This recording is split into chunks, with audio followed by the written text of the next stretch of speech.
কেন অপ্রীতিকর ঘটনা ঘটবে এই আশা আশঙ্কা করছেন কেন? গতবারের অভিজ্ঞতা না, প্রতিবারেরই অভিজ্ঞতা খারাপ আছে, গতবার শুধু নয়, 23-এও রিষড়া, ডালখোলা, শিবপুরে হয়েছে, গতবারেও 2 জায়গায় হয়েছে।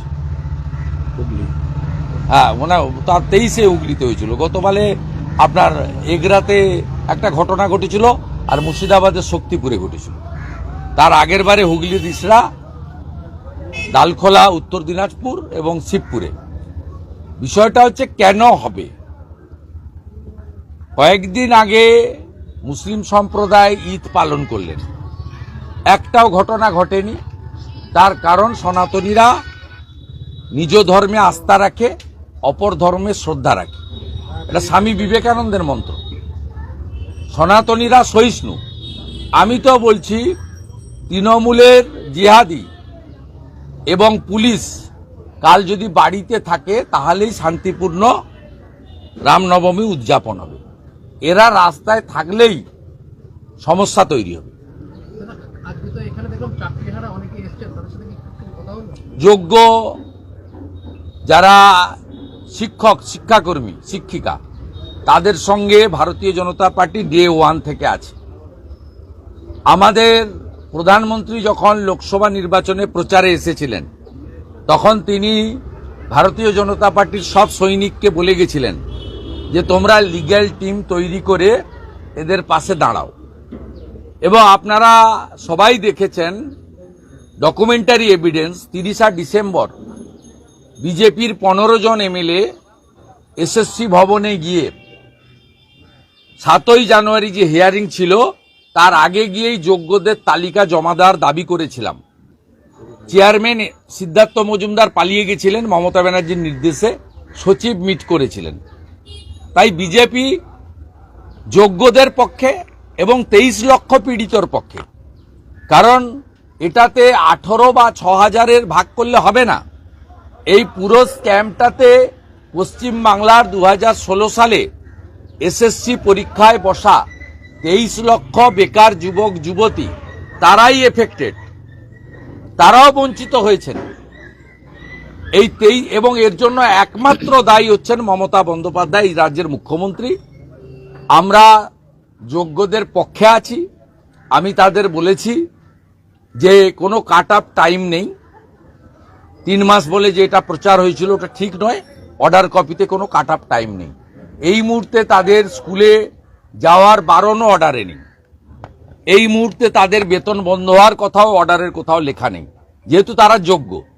এবং তাদেরকে আমি একটা জিনিস পরিষ্কার করে বললাম যে 20-25 জন যোগ্য শিক্ষক, শিক্ষাকর্মী, শিক্ষিকা বোনেরা এসেছিলেন, অত্যন্ত ভেঙে পড়েছেন। আমি তাদের বলেছি, দেখুন, মমতা ব্যানার্জি এবং তার পরিচালিত এসএসসি, পার্থ চ্যাটার্জির নেতৃত্বে, এসএসসির তো কোনো রোল ছিল না।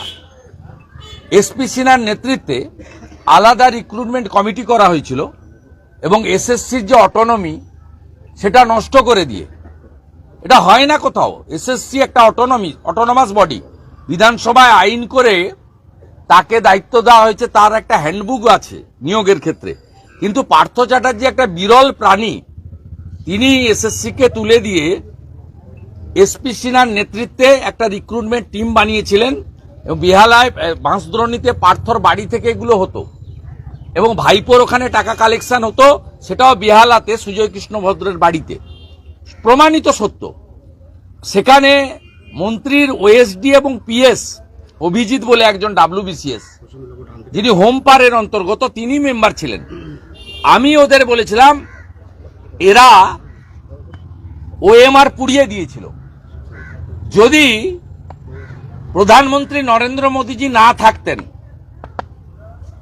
তার দপ্তরের আওতায় তো সিবিআইর সিট না হতো, সেদিনের বিচারপতি আজকের বিজেপি সাংসদ অভিজিৎ গাঙ্গুলি যদি সিট গঠন না করতেন, তাহলে পুড়ে যাওয়া ওএমআরকে নতুন করে পুনর্জীবিত করে, অর্থাৎ পুনর্মুদ্রিত করে ডকুমেন্টটা পেতেন না। তাহলে আপনারাও অযোগ্যের দলে পড়ে যেতেন। আজকে আপনাদের হাতে যে ওএমআরটা এসেছে, এর ক্রেডিটটা কার? এর ক্রেডিট সিবিআই। সিবিআইয়ের ক্রেডিট, এবং এটা সম্ভব হয়েছে নরেন্দ্র মোদীজির নেতৃত্বে। না খাউঙ্গা না খানে দুঙ্গা, এটা ভারতবর্ষে চলছে বলে আজকে আপনি ওএমআর এর মার্কশিটটা নিয়ে, নাম্বারটা নিয়ে, একাডেমি নাম্বারটা নিয়ে আপনি প্রেসকে বলছেন, আপনি বিরোধী দলনেতাকে বলছেন, সাংসদের বাড়িতে গেছিলেন, আপনি মুখ্যমন্ত্রীকে বলছেন, সরকারি দলকে বলছেন, মিডিয়াতে বাইট দিচ্ছেন। কেন আপনি বলছেন যে আমার ওএমআর অনুযায়ী মার্কস ছিল, আমি যোগ্য, আমি বিচার চাই? এটা সম্ভব হয়েছে সিবিআইর জন্য। এটাও নষ্ট করে দিয়েছিল মোটা পার্থ এবং মমতা ব্যানার্জি। তাই ভারতীয় জনতা পার্টি যোগ্যদের ক্ষেত্রে কমিটেড। আমি ওদের পরামর্শ দিয়েছি ইন্ডিভিজুয়াল রিট করতে এবং অন্য কোনো দাবি না করে দফা এক দাবি এক, মমতার পদত্যাগ, আওয়াজ তুলতে। এই একটা লোকের জন্য গোটা বাংলাটা ছারখার হয়ে গেল। আর সব ল্যাম্পপোস্ট, ওটাই একমাত্র পোস্ট, যত নষ্টের গোড়া হচ্ছেন উনি। এবং আমি শুনেছি একটা বড় অংশের বেকার যুবক যুবতী, বঞ্চিত, চাকরিচ্যুত, তারা 21শে এপ্রিল নবান্ন অভিযানের নাকি ডাক দিয়েছেন বা দেবেন। আমি শোনা কথা আমার সোশ্যাল মিডিয়াতে, এখন নট ক্লিয়ার। যদি করে সেখানে সকলকে যুক্ত হতে বলেছি, কারণ উনার পদত্যাগ এবং উনার বিদায় এর পার্মানেন্ট সলিউশন হবে।